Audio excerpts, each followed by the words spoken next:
হাতটা ধরেন না, নাকামি মাইরেন না, ভাব নিয়েন না, আপনি পাগল চেনেন না, কেন চোখের ভাষা বুঝেন না। পেতনির মতো চোখ দুইটা আয়না দেখেন না।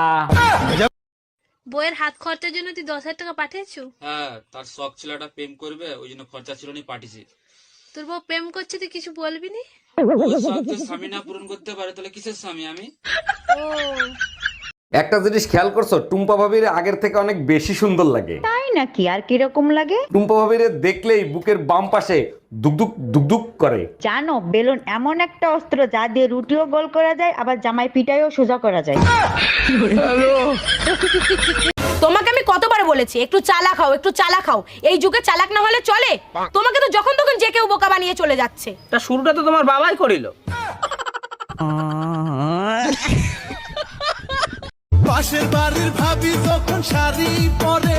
এই কই তুমি? চা বানাচ্ছি, চা খাবা? হ্যাঁ খাবো, আদা ভালো করে সেইছে তারপরে চার ভিতর দিও। মন্ডায় চায় পাশের বাসার ভাবিরে আর তোরে পুতাদের সেইছে তারপরে চার মধ্যে দেই। Bye bye, tata. আসসালামু আলাইকুম, জুম্মা মোবারক শোনাবো। জুম্মা মুবারক। সকাল সকালে তো খুশি খুশি লাগতেছে কেন? খুশি তো লাগবে, আজ ভোর রাতে আজরাইল আসছিল আমার স্বপ্নে। বলো কি, ভোরের স্বপ্ন তো সত্য হয়। তা আজরাইল কি বললো? আজরাইল বলল আপনার বউ খুব সুন্দর। আমি বললাম তাহলে নিয়ে যান। তোর ভাত আর আমি খাম না। কে তুমি ভাত খাবে না? কে ভাত না খাও, রুটি বানাই দিমু।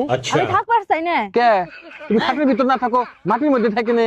যাইতে তুই বুঝছিস না, তোর সংসারে আমি করবো না। সংসার না করলা তাই কি নাও দুহান কুরবানি? যাই না, আমার কথাই বুঝতেছ না, আমি কি দেবো জামু? কে তুমি যা কইতে চাও সবই তো আমি বুঝতাছি, না বুঝলে কি আমি কই পারতাম? তোরা বুঝালো না, থাক।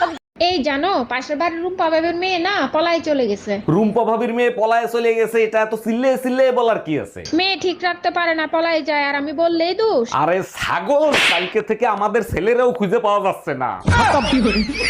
Bye bye, tata, good bye, Gaya. কি ব্যাপার, তোমার এত খুশি খুশি লাগতেছে? কাহিনী কি? কাহিনী তেমন কিছু না, ভাবতেছি আমি আর একটা বিয়ে করব। বিয়ে করা তো ফরজ, আর ফরজ কাজে আমি বাধা দেই না। সত্যি বলতিছো? তাইলে আমি একটা বিধবা বিয়ে করে সবের কাজ করব। কুমারী মেয়ে বিয়ে করো, দুদিন পরে তো এমনি বিধবা হবে। ভাইজান, আপনারা রোজা থাকতে দেখি না, কিন্তু ইফতারি মাশাআল্লাহ সবার সাথে করেন, কাহিনী কি? ভাবি, তারাবির শেষে হুজুর খুতবা দিছিল সবার সাথে ইফতারি করলে সব দ্বিগুণ পাওয়া যাবে। ও আচ্ছা, আর রোজা থাকলে কতটা সওয়াব হবে সেইটা হুজুর বলে নাই? অবশ্যই দিছে, আমি যখন গেছি তখন শুধু ইফতারির সবের কথাটাই শুনছি।